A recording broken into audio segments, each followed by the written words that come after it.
আপনাদেরকে জানিয়েছি।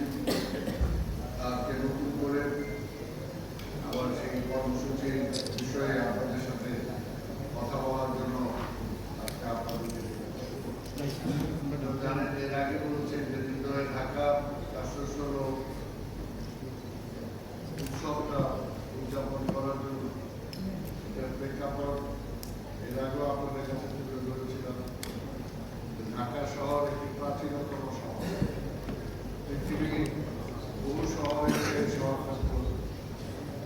এই শহরে একটা গ্লোরিয়াস একটা ঐতিহ্য আছে, এটা আলাদা একটা সংস্কৃতিক কৃষ্টি আছে। কিন্তু এটাকে যেভাবে তুলে ধরার কথা দেশবাসীর সামনে, বিশ্ববাসীর সামনে, আসলে এটা আমার মনে হয় যে সেইভাবে আমরা এটাকে তুলে ধরতে পারিনি।